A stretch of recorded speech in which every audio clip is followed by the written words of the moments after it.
My name is Christy Burke, and I am going to read to you today Noah Webster and His Words by Jerry Chase Ferris, illustrated by Vincent X. Kirsch. Okay, here we go. Noah Webster always knew he was right, and he never got tired of saying so, even if sometimes he wasn't. He said he was full of confidence, which is a noun, and a belief that one is right from the very beginning.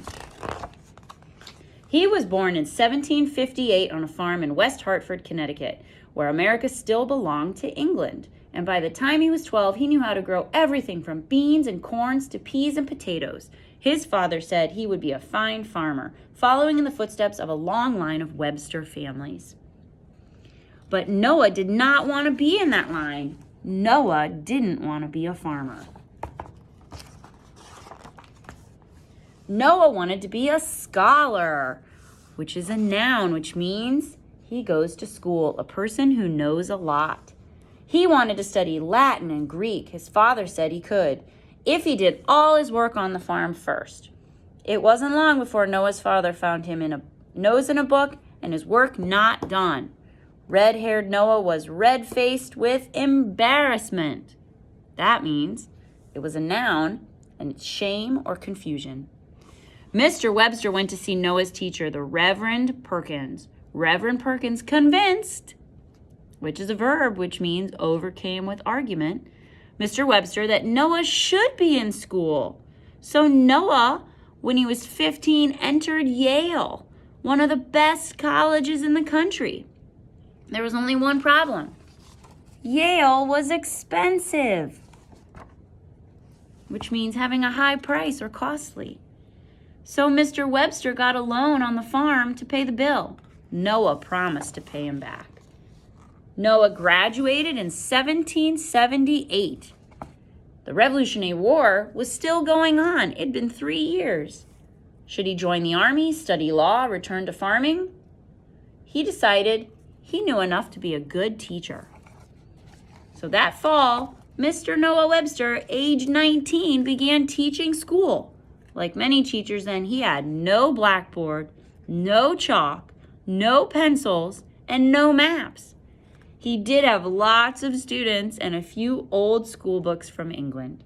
But Noah wanted to teach his students about America.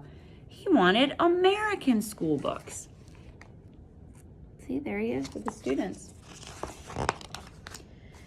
In 1871, King George soldiers surrendered, which is a verb, which means gave up, at Yorktown. The war was over at last. America was free and independent. An adjective, not controlled by others. That gave Noah an idea. He would write school books for American students, beginning with spelling. I will write the Second Declaration of Independence, Noah wrote to a friend, an American spelling book. After all, now that America was free from England, why should Americans spell the way they did in England? For example, in England, they spell plow, P-L-O-U-G-H. Also, Americans were spelling words any way they wanted to. Noah thought Americans should unite and spell the words the same way. For almost 2 years, Noah taught all day and worked on his speller every night. When the book was finished, the publisher, which is a noun which means one who prints author's work, of the Connecticut Current newspaper printed it. Noah wanted his spelling book to look different from the other books on the shelves, so he told them to put a blue cover on it. He would say, I would like a blue-backed speller. The speller cost a lot, 14 cents, but it soared, which means flew, off the shelves like an American eagle. Noah's book not only taught spelling, but it listed important American dates and towns. At last, in 1783, it was an American school book. Noah was happy with his little book, but he still had little money. So he printed a second book on grammar. In 1785, his third book was a reading book.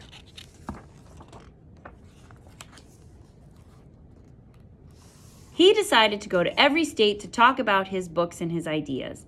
He went north, west, south, and east.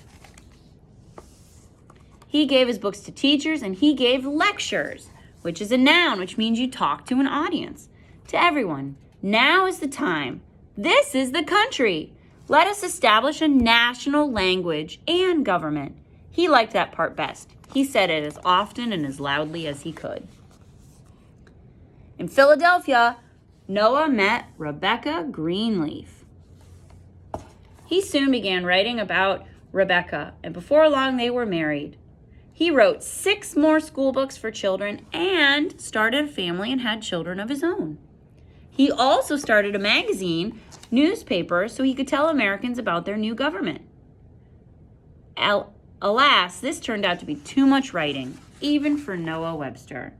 He looks very overwhelmed. Noah gave up the magazine and the newspaper business. He settled in New Haven, Connecticut, and wrote more school books. People all over the country were buying his book, especially the blue-backed speller. Noah had an idea. He would write a dictionary, which is a noun, a book listing words in ABC order, telling them what they mean and how to spell them.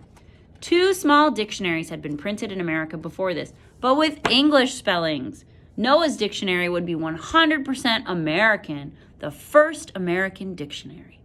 He planned to explain every word in the English language, including American words such as skunk and dime.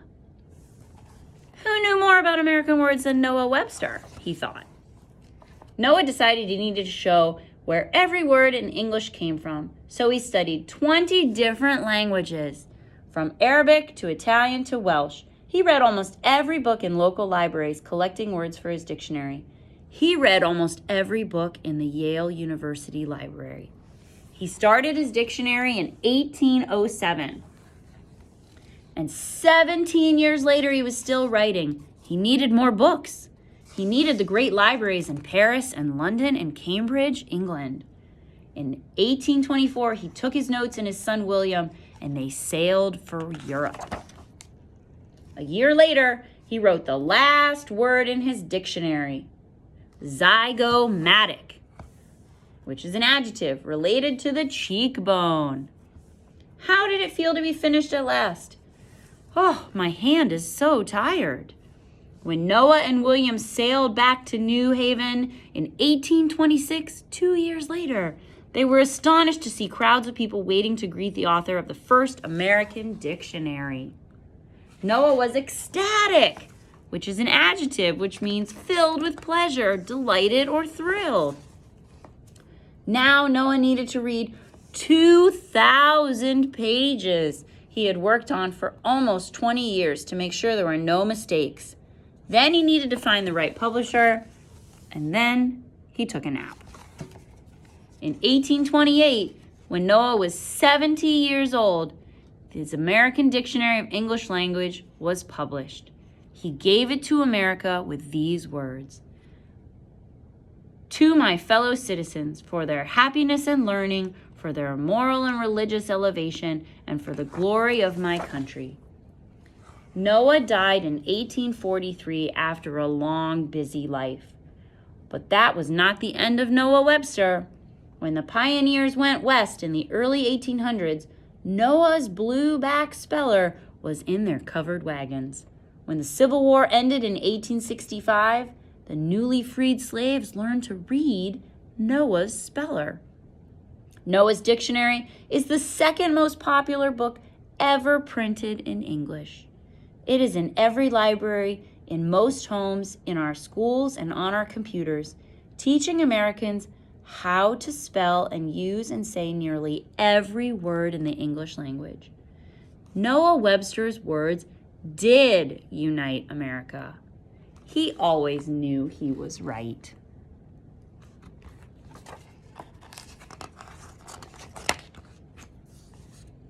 And here's a list of all of Noah Webster's accomplishments. hope you had fun reading this and learning more about Noah Webster. Have a good day.